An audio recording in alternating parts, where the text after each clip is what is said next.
And thank you, Board of Education, for allowing me to speak to you today. I am very humbled to represent Riverside and Durham Public Schools as the Student of the Month. Tonight, I'd like to tell my story. I did not have much money growing up, and although my mom made sure that I had a good life, to say that I did not experience struggles would be a fiction. Despite this, I am very grateful for my upbringing. I was fortunate enough to have the support I needed to be an active participant in education, from writing to music to extracurricular activities. Growing up, I was taught that life would not be easy, that I'd have to work twice as hard to get half as much as others, simply because of who I was born as. I used the disadvantages of my circumstances as a chip on my shoulder, which propelled me to accomplish many things, like attending North Carolina's Governor's School, becoming the founding president of my school's Black Student Union, and being accepted to Vanderbilt University with a full scholarship. But I'd like to talk about another story, that of the common Black student at Durham Public Schools. Many do not have a support system to help them succeed. Others do not have goals to work towards, nor ambition to encourage them to get through the school day. For low-income Black students, some find that sometimes the only way to make money is by getting involved in gangs. Others are unable to afford the steep price of higher education, which discourages them from even trying in school in the first place. Too often, the students that are struggling and that need the most nurture aren't receiving it from their teachers, their schools, and their school districts. This creates a dangerous cycle of neglect, failure, and inability to fulfill their potential. I am very proud of the success that I have garnered, but it would be negligent of me to believe that my story is common. I am the exception to the rule. The research points to one disheartening truth. Black students are not succeeding at the same rates as white students. In Durham Public Schools, while 79% of white students pass their EOCs, only 35% of Black students pass theirs. On the ACT, the average score for white students is 22. For Black students, the average score is 17. The amount of Black students in honors and AP classes is not proportionate of the amount of Black students that make up Durham Public Schools. Every day that I walk around our school, especially since becoming the leader of a club that advocates for the intellectual upliftment of Black students, I am reminded of the troubling fact that separate but equal is alive and well in Durham Public Schools. See, schools legally desegregated 63 years ago in order to ensure that students of every skin color would get equal and equitable education. But sadly, that still is not the case. What we see now is a lingering form of separate but equal happening right before our very eyes. Well, I think it's time to change that. 6 decades is too long to look a problem in the face and not take bold action in order to fix it. Tonight, I lay out a 5-point plan to permanently dissolve the achievement gap for good.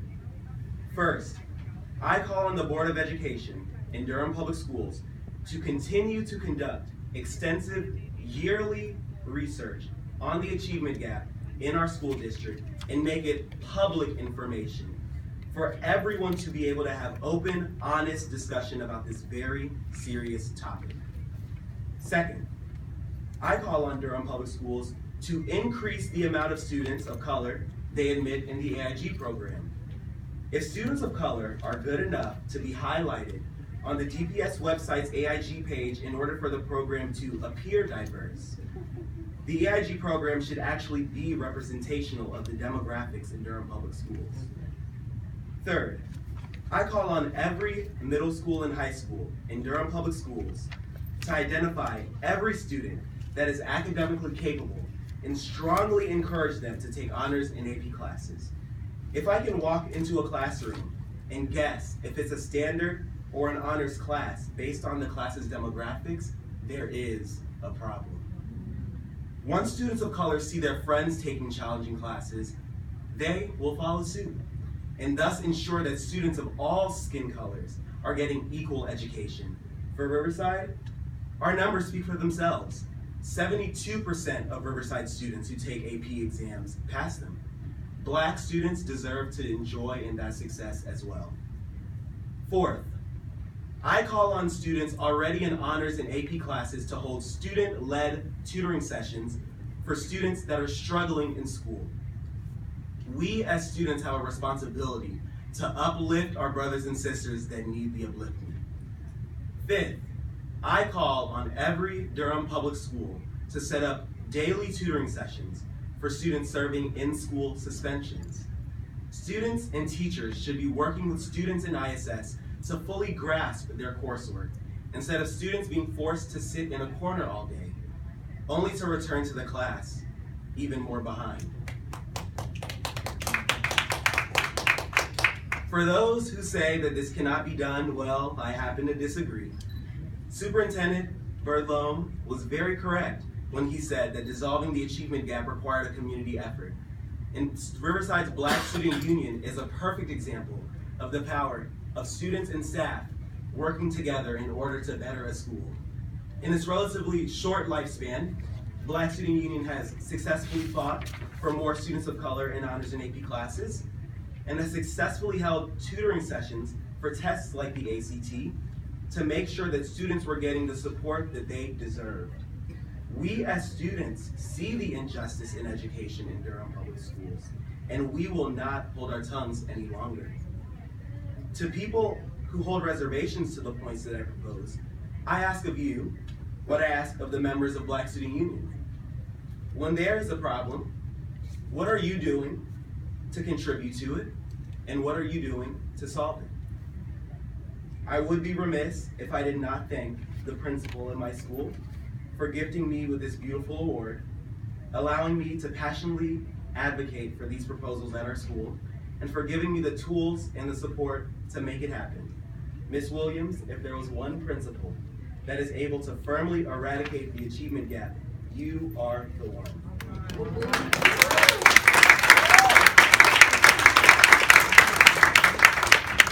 As the late Horace Mann once said, education is the true equalizer.